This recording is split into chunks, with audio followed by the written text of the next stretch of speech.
Let's bring in Jonathan Ervine from the UK. He's a senior lecturer of French over at Bangor University. Jonathan, good to have you on the show. On the left, Jean-Luc Mélenchon made a note of this. He said this is the great convergence of strikes and protests. I mean, when you look at it, you have a rising cost of living, a food crisis, and fuel shortages, low wages, an energy crisis on the door, because there are so many issues. This is all encompassing. Yes, and good afternoon. I think you're absolutely right that the protests that we've seen, in particular on Sunday and over the last week, have brought together people with a number of different issues: retirement age, wages, taxing of profits, the environment, and the cost of living, as you rightly say. Jonathan, I mean, talk to us about the political implications for Emmanuel Macron in what started essentially out as an apolitical movement many years ago.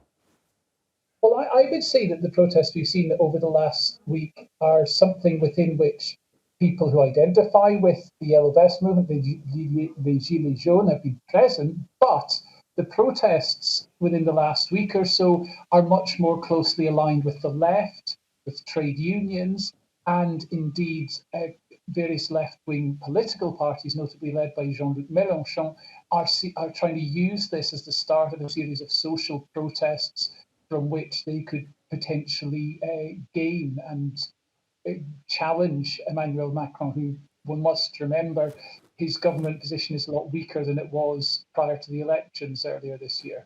Where does that challenge begin? Because right now the government is actually facing another potential crisis in Parliament over the contested budget bill. Yeah, I mean, I think there's a lot of uncertainty, really, because with having the protests that encompass such a wide variety of issues, maintaining a clear overall focus, keeping everyone on side is going to be challenging. And Jean-Luc Mélenchon, on one hand, he's done quite well, unexpectedly well in certain elections within the last year, but not everyone, not all political parties on the left are keen to work with him. So it's a challenging situation, but potentially a platform for the left to build a stronger base via these protests. Jonathan, I mean, the left is also facing some challenges in of itself as well.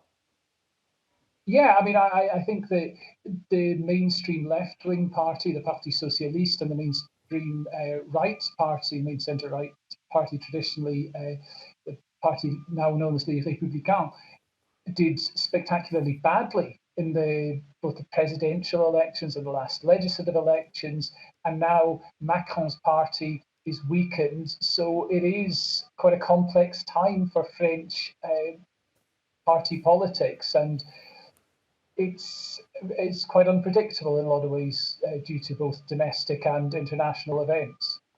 Okay, Jonathan Ervine, thank you very much for joining us here on the NewsHour. I do appreciate the analysis.